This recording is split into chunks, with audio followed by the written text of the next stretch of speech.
Hello students, this is Surabhi Tiwari and आप देख रहे हैं इंडिया का number 1 educational channel Magnet Brains. Well, हम क्या पढ़ रहे हैं? हम पढ़ रहे थे रिप्रोडक्शन इन प्लांट्स। हमने रिप्रोडक्शन इन प्लांट्स को स्टडी किया कि किस तरह से किसी प्लांट का रिप्रोडक्शन होता है, फर्टिलाइजेशन कैसा होता है, पॉलिनेशन क्या होता है। और इसके अलावा हमने पढ़ी डिफरेंट एक्टिविटीज़ जो कि रिलेटेड थी रिप्रोडक्शन इन प्लांट से। तो आज हम देखने वाले हैं इसका एनसीईआरटी एग्जाम्पलर का सॉल्यूशन। एनसीईआरटी एग्जाम्पलर में जितने भी क्वेश्चंस हैं, multiple choice questions, long questions, short questions, उन सभी को आज हम डिस्कस करेंगे। तो चलिए शुरुआत करते हैं किसकी? NCERT exemplar of chapter number 12। चलिए तो हम पहला क्वेश्चन देखते हैं। पहला क्वेश्चन क्या कह रहा है? Which of the following parts of a plant take part in sexual reproduction? इनमें से कौन से जो पार्ट्स हैं वो सेक्सुअल रिप्रोडक्शन में हेल्प करते हैं? वेल, जैसे मैंने आपको बताया था कि जो सेक्सुअल रिप्रोडक्शन होता है उसमें क्या ज़रूरी नहीं होता, उसमें ये ज़रूरी होता है कि सीड्स जो है, ठीक है, वो इम्पॉर्टेंट रोल रखते हैं, राइट। एसेक्सुअल जो रिप्रोडक्शन होता है उसमें हमें सीड्स की ज़रूरत नहीं रहती, ठीक है। तो अगर मैं इन ऑप्शंस को देखूं, ठीक है, तो इन ऑप्शंस के according flower, seed, fruit and branch, ये सभी जो तीनों हैं स्टार्टिंग के, ये सभी सेक्सुअल रिप्रोडक्शन में हेल्प करते हैं। जैसे अगर मैं फ्लावर की बात करूं या सीड की बात करूं और फ्रूट की बात करूं, ये सभी सेक्सुअल रिप्रोडक्शन का क्या है? पार्ट है। कैसे पार्ट है? चलिए एक बार इसको फिर से याद कर लेते हैं। वेल, जैसे मैंने आपको बताया था कि जब पॉलन ग्रेन कहाँ पहुँचता है? स्टिग्मा तक पहुँचता है, ठीक। तो पॉलन ट्यूब बनती है। पॉलन ट्यूब के बाद धीरे धीरे वो जो ओवरी है, ठीक है ना, उसमें फर्टिलाइजेशन होता है। फर्टिलाइजेशन के बाद धीरे धीरे जब आपका जो एग डेवलप्ड हो जाता है तो ओव्यूल सीड में कन्वर्ट हो जाता है और जो ओवरी होती है वो किस में कन्वर्ट हो जाती है? फ्रूट में।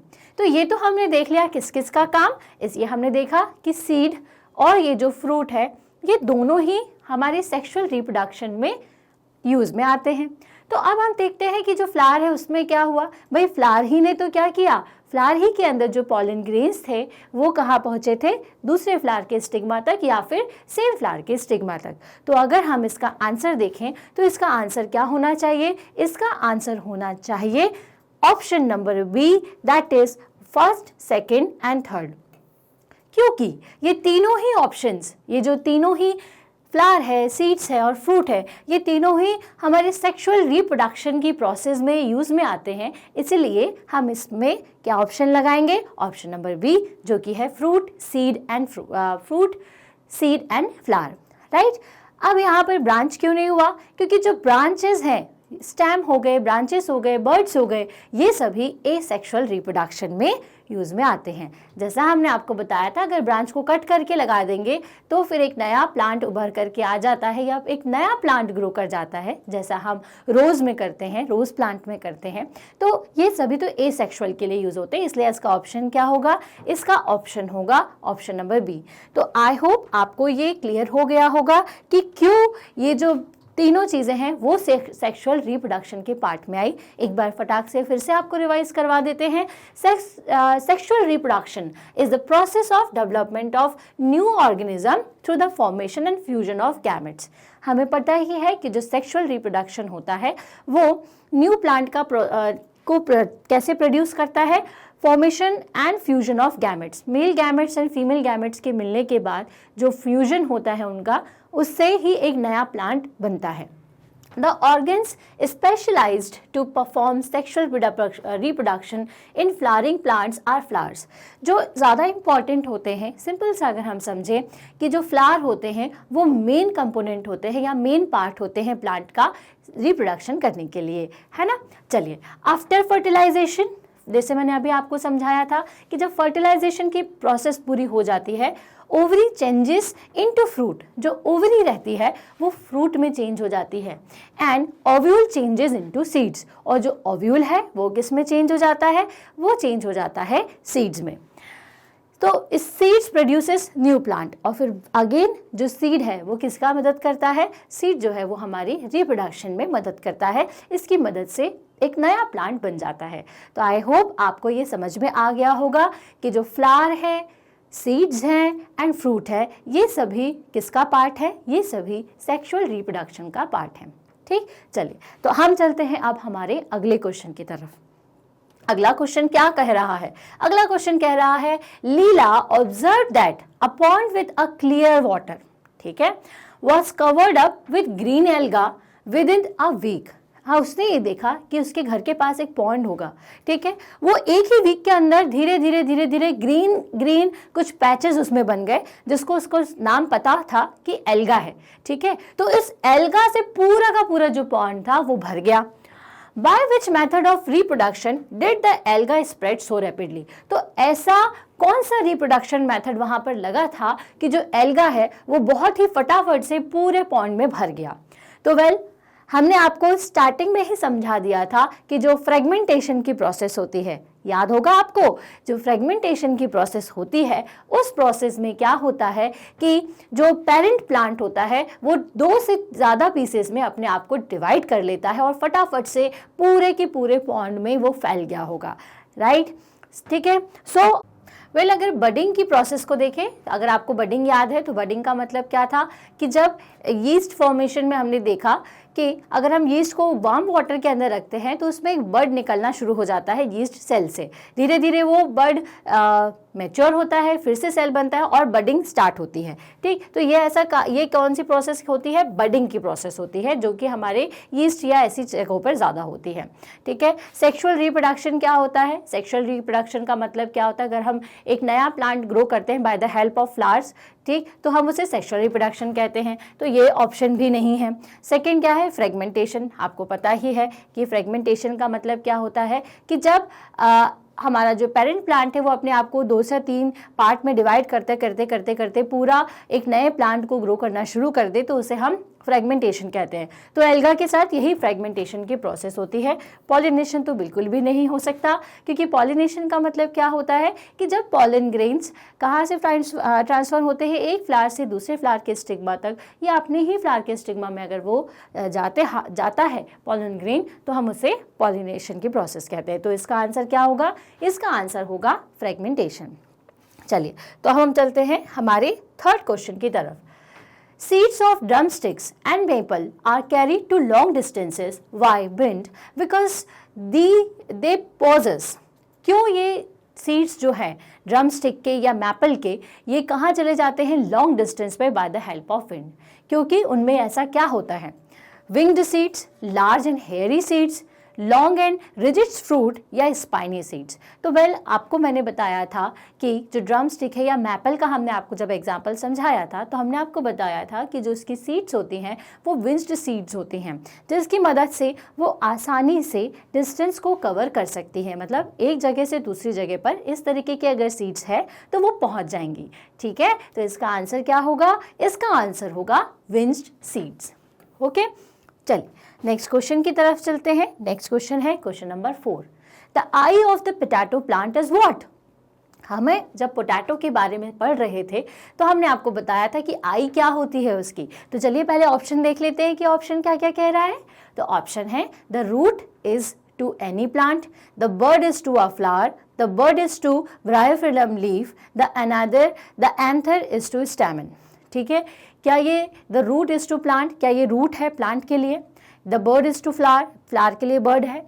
The bird is to bryophyllum leaf, क्या ये बर्ड है जो कि एक ब्रायोफ्लेम लीफ की तरह काम करेगी। The anther is to stamen. तो ये जो आई है आप सबको पता है कि आई में जो बर्ड्स निकलते हैं उसके बाद डायरेक्टली अगर आप उसको सॉइल में बरी करो तो उससे लीफ प्रोड्यूस होने लग जाएगी, जैसे कि ब्रायोफिलम लीफ में होता है। तो eye of potato is the vegetative bird. क्या है आई जो पोटैटो के अंदर? वो वेजिटेटिव बर्ड होती है, which arises from the nodes of stems tuber, and when this bird or eye is placed in the soil it produces new plants.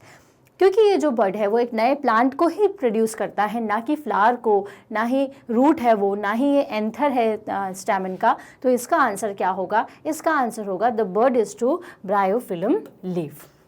Okay क्योंकि ये likewise bryophyllum leaf also has vegetative words on leaf margins which when placed in soil produces new plants। ऐसा क्यों? क्योंकि इसकी leaves में भी bryophyllum leaf की तरह ही प्रॉपर्टी होती है कि अगर आप इसको सॉइल में बरी करोगे तो क्या हो जाएगा, एक नया प्लांट प्रोड्यूस हो जाएगा। तो इसका आंसर क्या होना चाहिए? इसका आंसर होना चाहिए the bird is to bryophyllum leaf, right. तो ये हमने क्या कंप्लीट किया? ये कंप्लीट हुआ क्वेश्चन नंबर 4। ओके चलिए तो हम आगे चलते हैं क्वेश्चन नंबर 5 की तरफ। The ovaries of different flowers में कंटेन, जो डिफरेंट फ्लावर के अंदर ओवरी होती है वो क्या कंटेन करती है? ओनली वन ओव्यूल, सिर्फ एक ओव्यूल, मैनी ओव्यूल्स, बहुत सारे ovules, one two many ovules, only 2 ovules. किसी भी फ्लावर के अंदर क्या सिर्फ एक ओव्यूल रहता है या फिर बहुत सारे ओव्यूल रहते हैं, या 1 to many, एक या उससे ज़्यादा हो सकते हैं, या फिर ओनली 2 ओव्यूल। तो इसका ऑप्शन क्या होगा? वेल ये डिपेंड करता है प्लांट टू प्लांट पर कि किस स्पाइस का प्लांट है, ठीक है। तो अगर हम नॉर्मल वीट की बात करें, पैडी की या मैंगो की बात करें तो इन सभी में एक ही सीड होती है, ठीक है। लेकिन अगर वही हम किसकी बात करें, पपाया की, वाटरमेलन की, तो इन सभी में क्या होते हैं, आपने देखा है सीड्स कितने ज़्यादा होते हैं। तो मतलब क्या होगा, ओवर जो ओव्यूल है वो उतने ही ज़्यादा नंबर में होंगे, ठीक है। सो इसलिए हम क्या कह सकते हैं कि किसी भी प्लांट के अंदर जो ओवरी रहती है उसके अंदर मौजूद ओव्यूल जो है वो एक से ज़्यादा हो सकते हैं, ठीक है।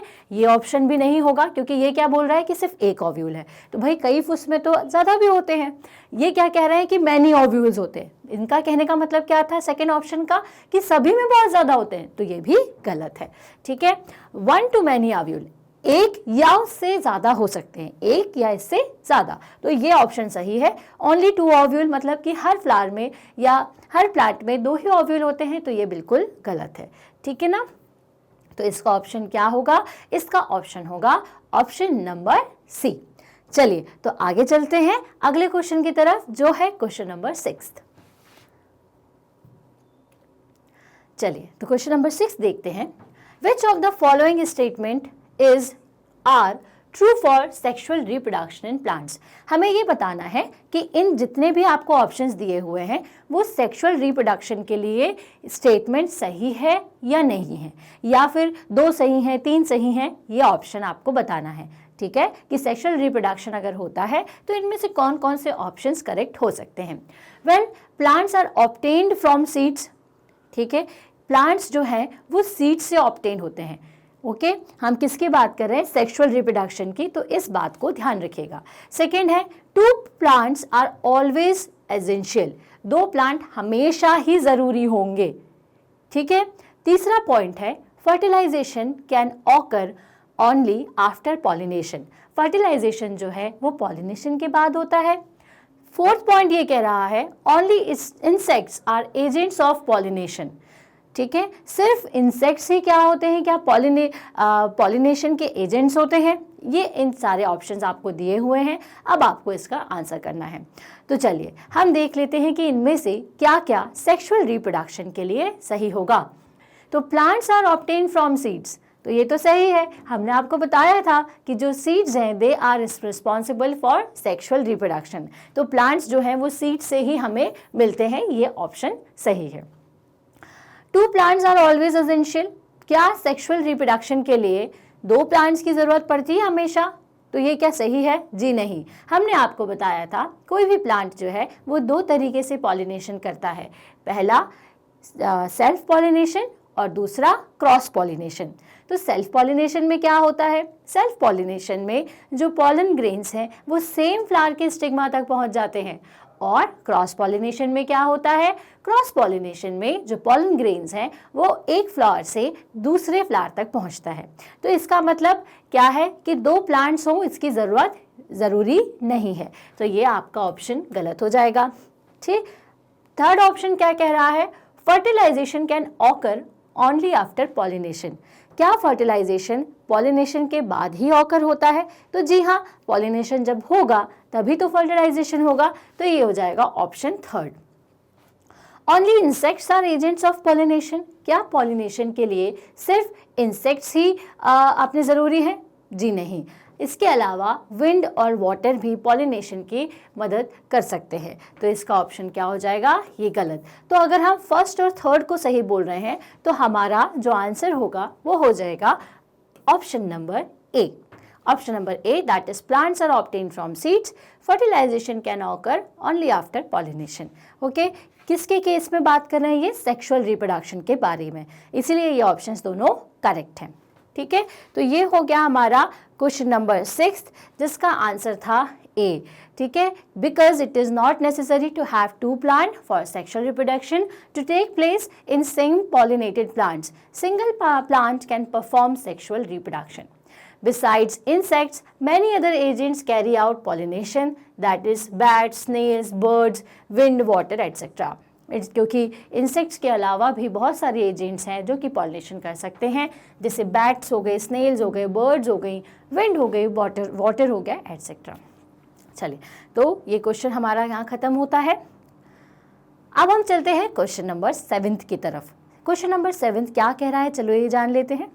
क्वेश्चन नंबर 7 को अगर देखें तो pollination refers to the, pollination का मतलब होता है transfer of pollen from anther to ovary, pollen का एंथर से ओवरी तक transfer, transfer of male gametes from anther to stigma, male gametes का एंथर से स्टिग्मा तक पहुंचना, transfer of pollen from anther to stigma, transfer of pollen from anther to ovule.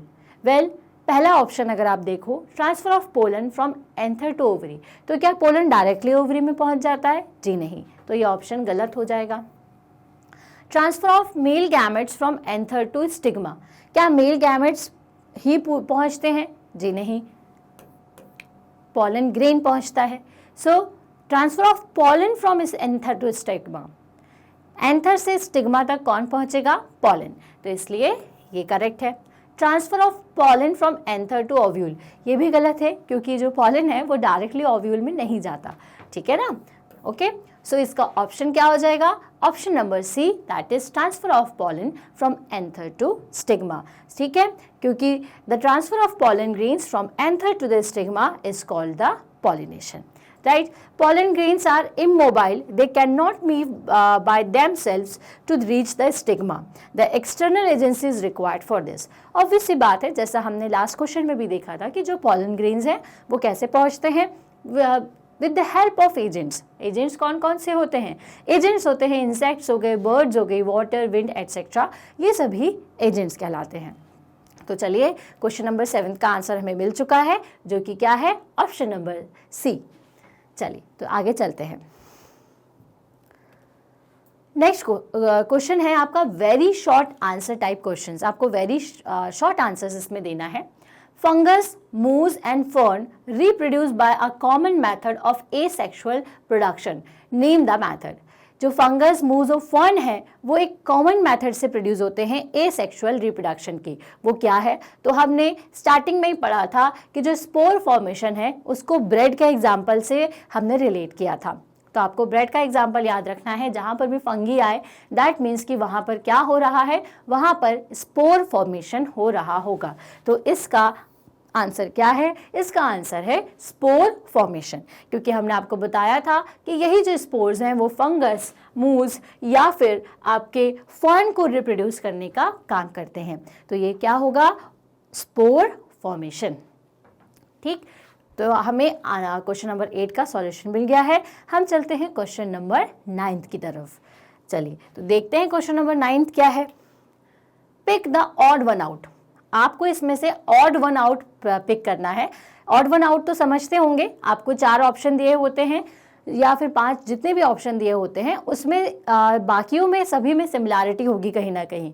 ठीक है, और एक जो होगा वो बिल्कुल अलग होता है, तो वो ऑड वन आउट होगा। ठीक है ना, तो हमें बताना है कि pick the odd one out from the following on the basis of mode of reproduction. किस मोड ऑफ रिप्रोडक्शन के अकॉर्डिंग आपको बताना है और रीजन भी देना है कि ऐसा क्यों। ठीक है ना, चलिए, तो पहले अपन मोड ऑफ रिप्रोडक्शन मतलब कि क्या ये सभी सेक्सुअल रिप्रोडक्शन से रिलेटेड है या एक एसेक्सुअल रिप्रोडक्शन से रिलेटेड है, या फिर क्या इनमें किस तरीके का रिप्रोडक्शन होता होगा। चलिए ऑप्शन देखते हैं, फिर समझ में आएगा। Sugar cane, potato, rice and रोज।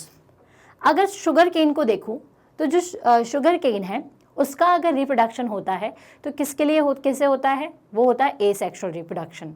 ठीक है, हम उसको कट करते हैं और बरी कर देते हैं। पोटैटो अगेन एसेक्सुअल रिप्रोडक्शन का एग्जाम्पल है। ठीक है, राइस जो है वो एसेक्सुअल रिप्रोडक्शन का एग्जाम्पल नहीं है। राइस को क्या करते हैं, आपने देखा होगा कि जो चावल है उसकी खेती कैसे होती है, सीड्स जो है या बीज जो होता है उसको हाथ से हम बोते हैं। ठीक है, इसका मतलब सीड का यूज होता है राइस को उगाने के लिए या राइस को के प्लांट को बनाने के लिए। तो इसका मतलब जहां पर भी सीड का यूज हो गया दैट मीन्स कि वो कौन सा रिप्रोडक्शन हो जाएगा, वो हो जाएगा आपका सेक्सुअल रिप्रोडक्शन। तो ये अलग है। रोज, रोज अगेन क्या होता है, रोज में भी एसेक्सुअल रिप्रोडक्शन होता है। जैसे हमने आपको बताया था कि इसकी बड को हम कट करते हैं और उसे हम सॉइल में बरी कर देते हैं, तो इससे रोज लग जाता है। तो इसका मतलब अगर ये 4 ऑप्शन है तो इसमें से ऑड वन आउट कौन सा होगा, तो इसमें से ऑड वन आउट हो जाएगा आपका राइस। ठीक है, rice is the odd one out as it reproduces by the means of seeds. Sugarcane, potato and rose can reproduce vegetatively by means of their stems. ये सभी अपने स्टेम्स की मदद से प्रोड्यूस होते हैं, या हम ये कह सकते हैं कि ये सभी एसेक्सुअल रिप्रोडक्शन करते हैं। राइट, तो ये हो गया हमारा क्वेश्चन नंबर 9 जिसका आंसर हमें मिल चुका है जो कि है राइस। चलिए तो नेक्स्ट क्वेश्चन की तरफ चलते हैं जो है हमारा क्वेश्चन नंबर 10। क्वेश्चन नंबर 10 क्या कह रहा है, वेल अगेन बूजो आ गया आपका friend. Boojho had the following parts of rose plant. Boojho के पास रोज प्लांट के कुछ पार्ट्स हैं जैसे कि लीफ है, रूट्स है, ब्रांचेस हैं और फ्लावर हैं।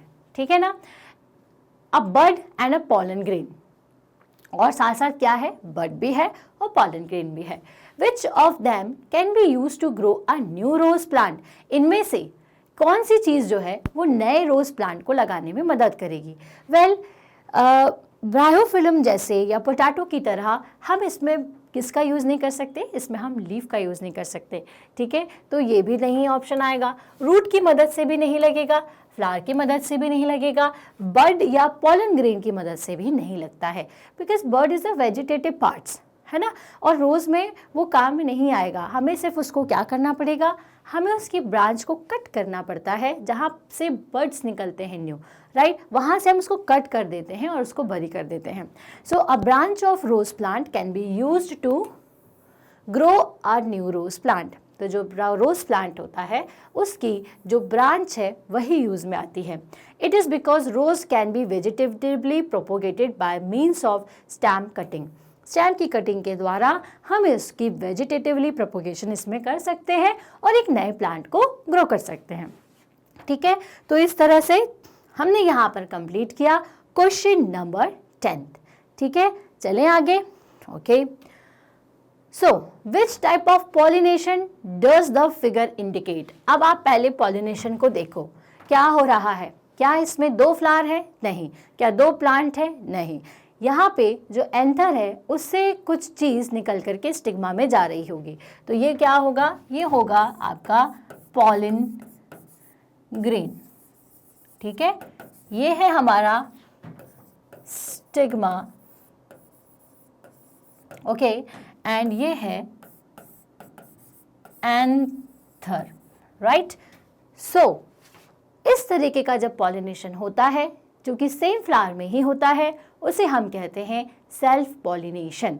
Okay, so which type of pollination does the figure indicate. तो ये फिगर किस तरीके के पॉलिनेशन को इंडिकेट कर रहा है, ये कर रहा है सेल्फ पॉलिनेशन। क्यों, क्योंकि इसमें एक ही फ्लावर के अंदर जो पॉलन ग्रेन्स हैं वो एंथर से निकल करके कहाँ पहुँच रहे हैं, एंथर से निकल करके स्टिग्मा तक पहुँच रहे हैं।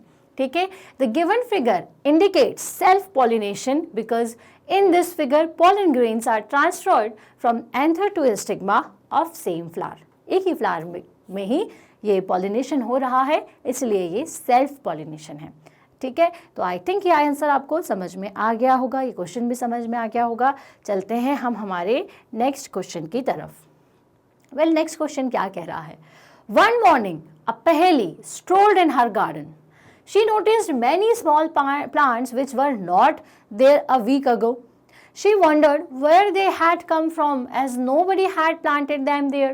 Explain the reason for the growth of these plant. Well, पहली एक दिन अपने गार्डन में गई, उसने देखा कि यार वहाँ बहुत सारे छोटे छोटे प्लांट्स लग गए हैं। वेल, इनको तो किसी ने भी नहीं लगाया, तो ये किससे आ गए, कहाँ से आ गए, किसने लगा दिया? So explain the reason of the growth of these plant. Well, इनका हमें रीज़न बताना है। तो हमें ये समझा था कि जो सीड्स होते हैं जनरली वो हवा के थ्रू या पानी के थ्रू यहाँ वहाँ फैल जाते हैं, जिससे एक नया प्लांट ग्रो कर जाता है। सो इसी से रिलेटेड है हमारा आंसर।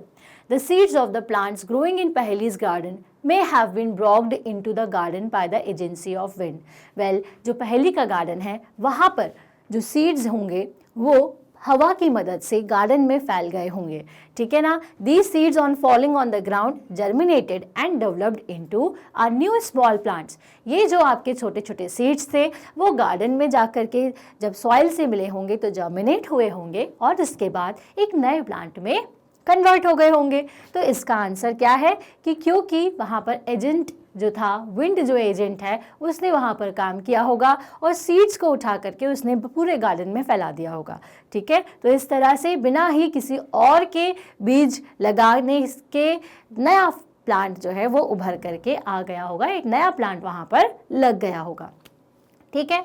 तो ये तो हमने क्वेश्चन नंबर 12 कंप्लीट किया। आगे बढ़ते हैं। चलिए आगे क्या है, फिर से एक फिगर दिया हुआ है। In the diagram given in figure लेवल the parts marked A B C. आपको बताना है कि ए बी और सी क्या है। चलिए, तो सबसे ये किसका डायग्राम है, आप अगर सोचे तो फटाक से आपको याद आना चाहिए कि ये किसका डायग्राम है। ये है पिस्टल, ठीक है ना। सो इस पिस्टल में आपको बताना है कि कौन कौन सी चीज़ क्या है।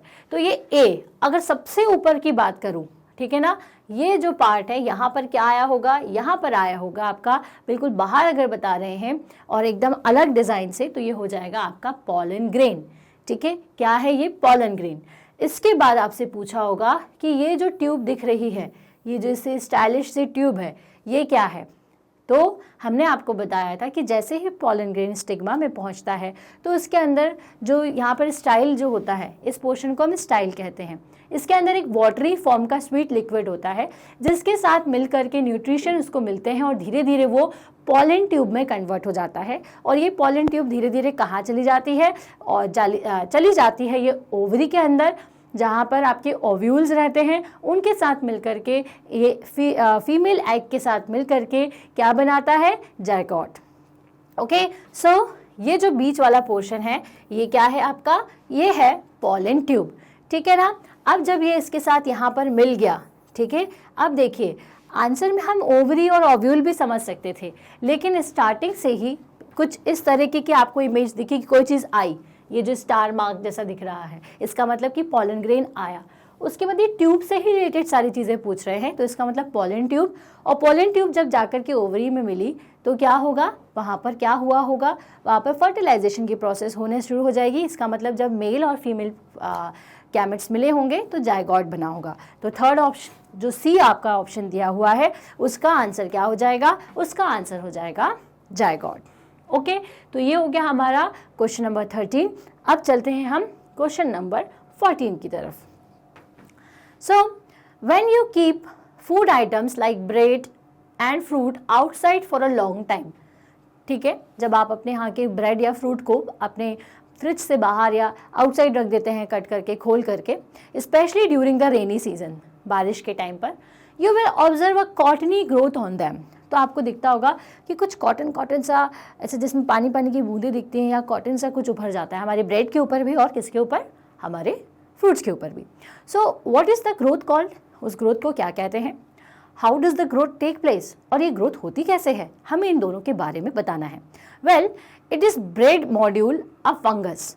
ब्रेड मॉड्यूल के ऊपर क्या लग जाती है, फंगस ले जाती है। जब भी रेनी सीजन होता है तो मॉइस्चर बहुत ज़्यादा होता है, तो ये जो स्पोर फॉर्मेशन है उस टाइम पर बहुत ज़्यादा होता है और ब्रेड के ऊपर धीरे धीरे वो जब स्पोर पड़ती है तो उसे फंगस में कन्वर्ट कर देती है। तो what is the growth called, इस ग्रोथ को हम फंगस कहते हैं। और ये किसके कारण होती है, due to spore formation. How does the growth take place, the growth of the fungus take place by the germination of fungal spores. Fungal spores के जर्मिनेशन के कारण, ठीक है। इन फंगल ये जो स्पोर्स हैं इनके जर्मिनेशन के कारण ही ये जो स्पोर फॉर्मेशन है वो हो जाता है। तो आई थिंक आपको इसका आंसर समझ में आ गया होगा। What is the growth call? Growth को हम कहते हैं fungus. And how does the growth take place? कैसे होती है? जब फंगल स्पोर्स का जर्मिनेशन होता है तो फिर ये प्रोसेस बंद हो जाती है, ठीक है। तो आई होप यह आंसर आपको समझ में आ गया होगा कि यहाँ पर हमने यही आंसर क्यों दिए हुए हैं, राइट। तो अगले क्वेश्चन की तरफ चले, तो चलते हैं क्वेश्चन नंबर 15 की तरफ। तो क्वेश्चन नंबर 15 क्या बोल रहा है? Group the seeds given in figure 12.1 was first to third according to their means of dispersal, ठीक है। आपको ये बताना है कि इनके जो सीड्स हैं वो किस तरह से डिस्पर्स होते हैं, उसके अकॉर्डिंग आपको क्या बताना है कि किस ग्रुप को ये बिलोंग करते हैं, ठीक है। जैसे seed dispersed by wind, seed dispersed by water, seed dispersed by animal. चलिए, तो सबसे पहले यहाँ पर हम डायग्राम्स को देख लेते हैं, ठीक है। सो इस तरीके के जो आपका एल्गा टाइप कोई या ऐसा कोई स्ट्रक्चर हो जो कि बहुत ज़्यादा भरा भरा सा रहता है, तो इसको तो जनरली क्या करते हैं, एनिमल्स उसको खाते हैं और दूसरी जगह पर जा कर के फैला देते हैं। इस तरीके की जो सीड्स आपको दिखेंगी, इनकी जो सीड्स हैं वो हवा की मदद से जाती हैं। तो इसका जो आंसर है वो ये है कि जो फर्स्ट और सेकंड है वो बिलोंग करते हैं एजेंसी ऑफ विंड से, और जो आपका थर्ड ऑप्शन है सी, सीड्स डिस्पर्सिबल बाय एनिमल, वो होता है आपके पिक्चर नंबर 3 में। ओके, सो ये हो गया आपका क्वेश्चन नंबर 15। आगे चलते हैं क्वेश्चन नंबर 16 की तरफ। चलिए, coconut is a large and heavy fruit. Coconut तो आप सबने देखा ही होगा, बहुत लार्ज होता है, बहुत हैवी होता है। सो किस तरह से जो कोकोनट है वो बाहर तक पहुंचता होगा और कैसे पानी की मदद से फ्लोट करते हुए आगे पहुंचता है। So common fruit has a thick fibrous coat which enables it to float on water.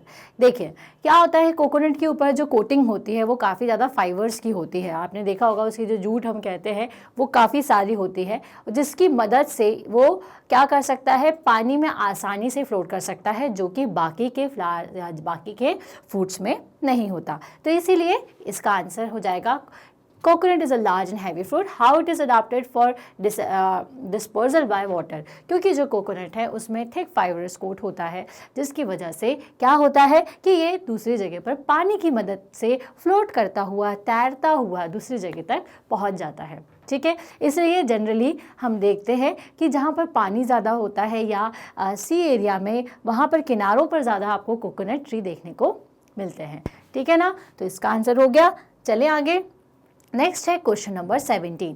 In this figure of a flower given in figure label the parts of whose function are given below and give their name. The part which contain pollen grain, ठीक है। आपको सबसे पहले बताना है कि वो part जो कि पोलन ग्रेन को क्या करता है, स्टोर करता है। तो उस पार्ट को क्या कहते हैं हम, एंथर। तो सबसे पहले क्या हो जाएगा इसका आंसर हो जाएगा एंथर, ओके। एंड यहाँ पे अगर मैं एंथर को मार्क करूँ तो ये क्या हो जाएगा आपका A option, anther, okay. The part where the female gametes is formed, तो वो कौन सा होता है, वो होता है आपका स्टिग्मा, ठीक है। तो ये हो गया आपका ऑप्शन नंबर बी, जहाँ पर फीमेल गैमेट्स होते हैं, या और स्पेसिफिकली अगर बताएं तो वो ovary. The female productive part where the pollen grain germinate, तो ये हो जाएगा ऑप्शन नंबर सी, क्योंकि अगर ये अलग से ही आपसे पूछा हुआ है कि the female reproductive part where the pollen grains germinate, जहाँ पर पोलन ग्रेन्स जर्मिनेट होते हैं, तो ये हो जाएगा आपका सी ऑप्शन, क्या, ओवरी, ओके। हाँ, the part where the female gametes formed is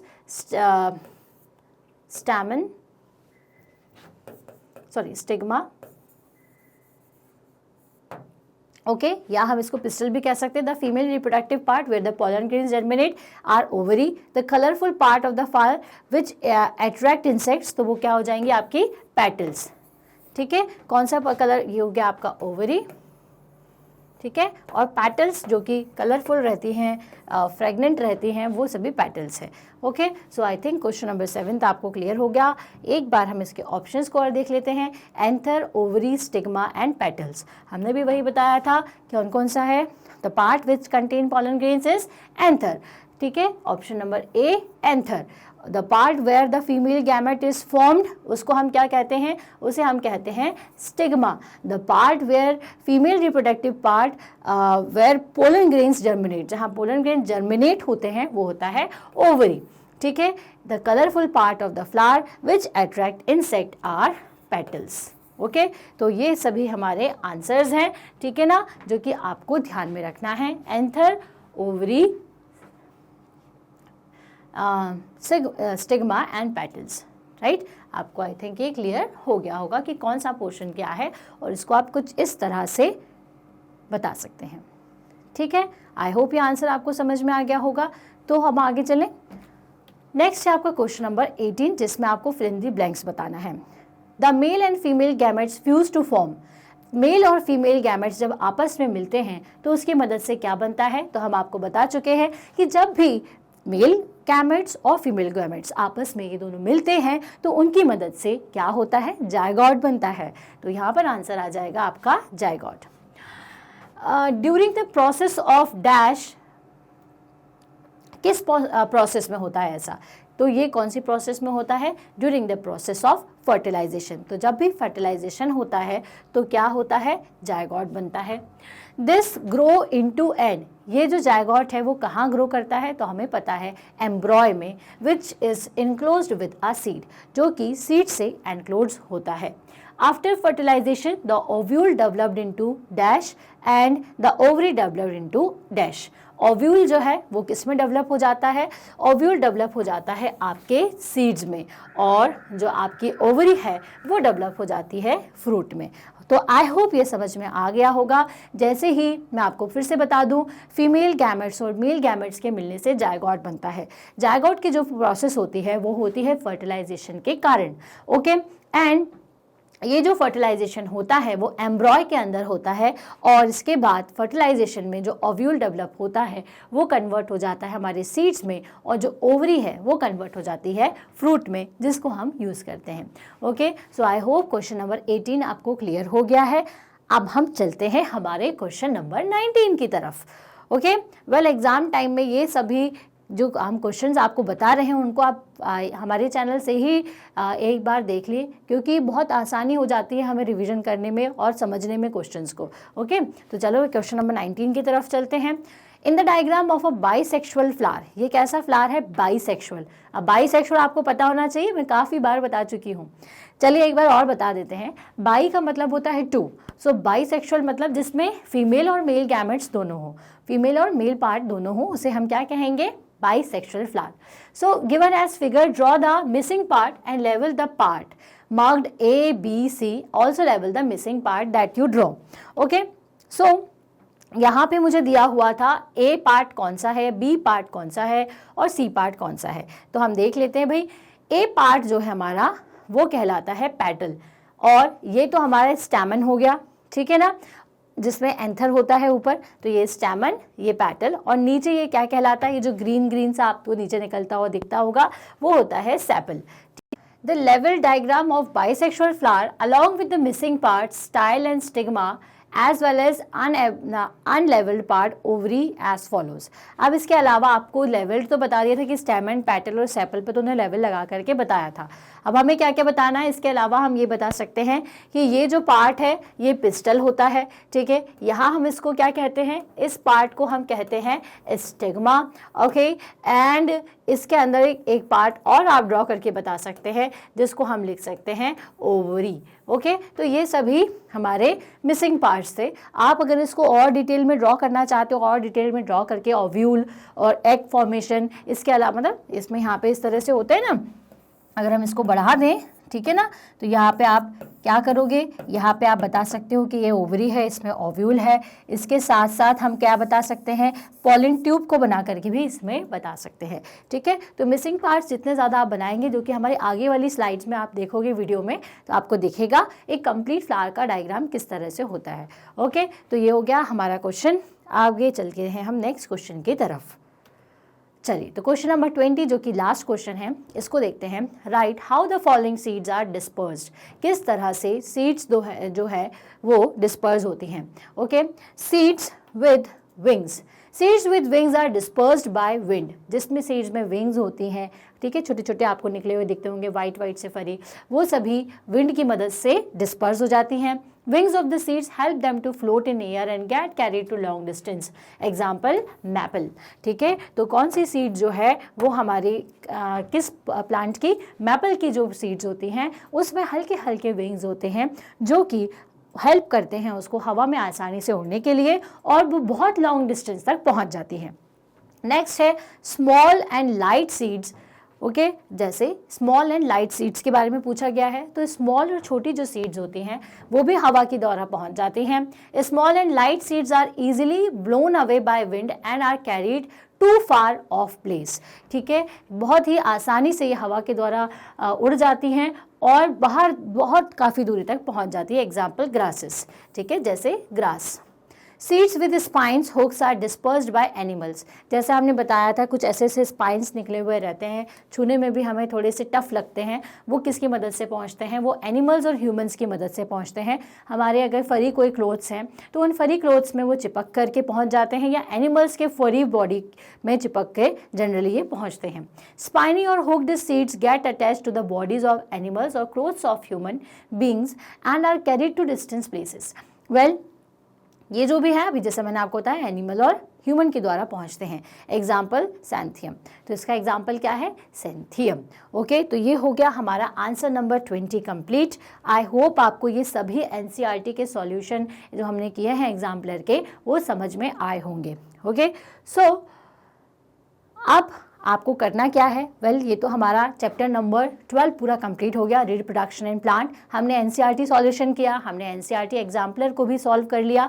अब आपको करना क्या है, अब आपको इसको स्टडी करना है। इसके अलावा आप जानते ही हैं कि जो हमारा चैनल है वो नंबर 1 चैनल है जिसमें हम 100% फ्री ऑनलाइन एजुकेशन देते हैं। ओके, वो भी quality level education, quality level teachers के साथ, well educated teachers we have. Okay, so you can follow our channel Magnet Brains, that is our official website in which you can got several number of subjects related lectures of your 7th class. Like आपको science के subjects मिलेंगे, maths के subject हैं, English के subjects हैं, आप देख पा रहे हैं, है ना। सो सारे सब्जेक्ट्स की टीचर्स अवेलेबल हैं, सारे सब्जेक्ट्स के वीडियोज़ अवेलेबल हैं। तो बिल्कुल जाइए मैग्नेट ब्रेन्स की ऑफिशियल वेबसाइट के ऊपर, और आपको वहाँ पर 7th के अलावा किंडरगार्टन से लेकर के क्लास 12 तक के सभी क्लासेस के वीडियोज़ अवेलेबल हैं। तो अगर आपके कोई फ्रेंड्स हैं जो कि किसी और क्लास में पढ़ते हैं तो आप उनके साथ इसे ज़रूर शेयर करिए। ओके, अगर हमारे वीडियोस पसंद आते हैं तो इसे लाइक करिए और सब्सक्राइब करिए। चलिए, तो मिलते हैं हम कब, हमारी नेक्स्ट क्लास में। और क्या पढ़ने वाले हैं ये तो मैंने बताया ही नहीं, हम पढ़ने वाले हैं इलेक्ट्रिसिटी के बारे में। तो तैयार रहिएगा, हम क्या स्टार्ट करने वाले हैं, हम स्टार्ट करने वाले हैं electricity, that is chapter number 14। Okay, till then stay happy, stay healthy, thank you so much.